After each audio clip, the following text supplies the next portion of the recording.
안녕하세요. 적폐청사입니다. 검찰이 숨긴 녹취록이 6,000개로 밝혀졌어요.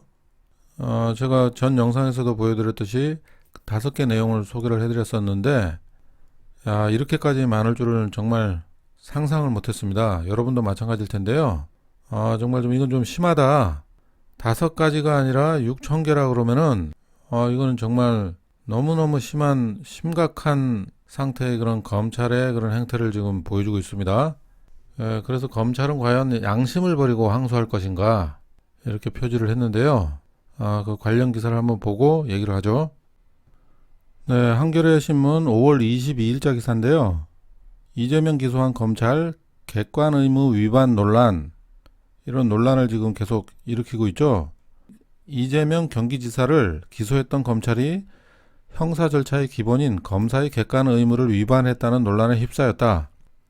공익의 대표자인 검사는 피고인에게 유리한 증거를 발견한 경우 피고인의 이익을 위해 이를 법원에 제출해야 하지만, 이 사건과 관련해 검찰은 이 지사에게 유리한 증거를 확보하고도 재판 막바지까지 이를 내지 않았기 때문이다. 그나마 5가지 나온 거를 지금 얘기를 하는 거예요. 21일 이 지사 쪽과 검사의 설명을 종합하면 재판 핵심 쟁점이었던 친형 강제 입원 등이 무죄 판결을 받은 결정적인 이유는 친형 고 이재선 씨의 육성 녹음이었다. 재판 과정에서 이 지사 쪽은 방어권 보장을 위해 검찰이 확보한 친형 재선 씨의 휴대전화 등 육성 녹음을 공개할 것을 요구했으나 검찰은 이를 거부했다. 근데 이제 막판에 이게 공개가 됐어요. 5가지가. 그래서 검찰이 이재선 씨가 제3자들에게 피해를 준 행위를 공개하지 않아 강제 진단의 필요성이 없었던 것처럼 의도적으로 가렸다. 이것을 그 변호인단 쪽에서 주장을 했어요. 그래서 이제 어쨌든 무죄를 선고를 받았는데, 이 사건을 가지고 법무법인의 정삼현 변호사는 검사는 피고인에게 유리한 증거도 마땅히 제출할 의무가 있다. 과거 대법원은 검사가 객관 의무를 위반한 사안에서 손해배상 책임을 인정한 바도 있다. 제가 전 영상에서 소개해드린 그 내용이에요, 이 내용은.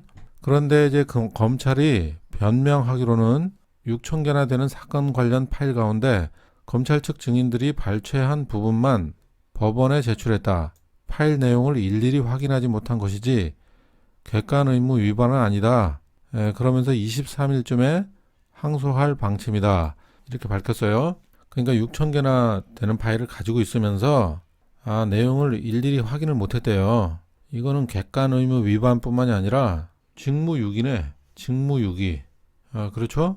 이 검찰들 말이 맞다면은 이것은 직무유기예요. 6,000개나 그 증거자료들이 수두룩해 있는데 그것을 검토를 안 하고서 재판을 그냥 이렇게 진행을 했다면은 이것은 아까 얘기했듯이 객관 의무 위반뿐만이 아니라 직무유기예요. 이거는 직무를 유기를 하면서 멀쩡한 사람을 범죄자를 만들기를 한 것이기 때문에 이거는 완전히 범죄 수준의 직무유기라고 보면 되겠네요. 그죠? 변명이라고 한 게 일일이 확인을 하지 못해가지고 그런 것이다. 정말 말도 안 되는 변명을 하고 있어요. 검찰의 그런 변명을 들어봤는데요. 6,000개나 갖고 있다는 사실을 본인들 입으로 밝혔어요. 정말 황당합니다, 이거는.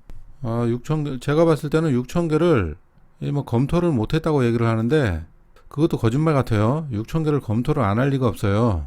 거기 안에는 또 유리한 또 증거가 나올 줄 알고 검토를 분명히 했을 텐데 유리한 증거가 하나도 안 나왔다는 얘기예요. 6,000개 중에.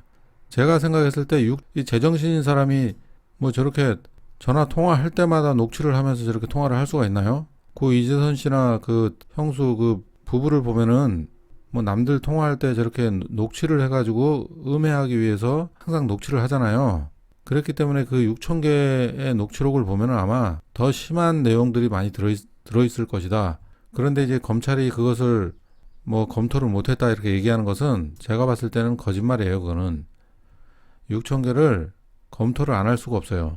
지금 이재명 지사를 어떻게 해서라도 범죄자를 만들려고 그러는데 그 6,000개를 검토를 안 했겠어요? 이 지금 재판이 몇 개월 동안 진행이 됐는데 그걸 검토를 안 할 수가 없습니다. 검토를 해놓고서도 검토를 못했다고 지금 거짓말을 하는 것 같은데 정말 심각한 이 문제입니다. 지금 검찰은. 네, 이런 사실이 검찰청 상부에 보고가 돼서 이재명 재판을 담당했던 검사에 대해서 중징계가 내려져야 됩니다. 그래야지만 검찰이 그동안은 썼던 이런 나쁜 이미지들, 이런 것들을 어느 정도 그래도 해소할 수 있는 그런 기회가 되지 않을까. 그러니까 이것을 검찰청 상부에서는 이런 사실을 알고도 그냥 넘어가지 마시고 이번이 기회입니다.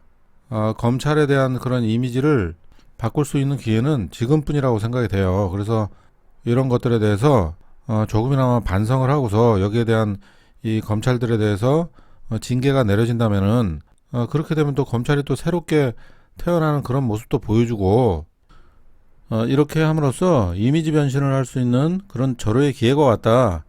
이렇게 생각하시고 반드시 그 담당 검사들에 대해서 중징계가 이루어지기를 바라겠습니다. 그리고 여러분들은 이 내용을 좀 인터넷에 오늘 하루 많이 좀 뿌려주셔야 돼요. 메일로 기자들한테 좀 보내셔도 좋고요. 뉴스 댓글에 좀 올리셔도 좋고 여러분이 할 수 있는 한 최대한 여러 군데에 공유를 좀 하셨으면 좋겠습니다. 이상 여기까지 하겠습니다. 감사합니다.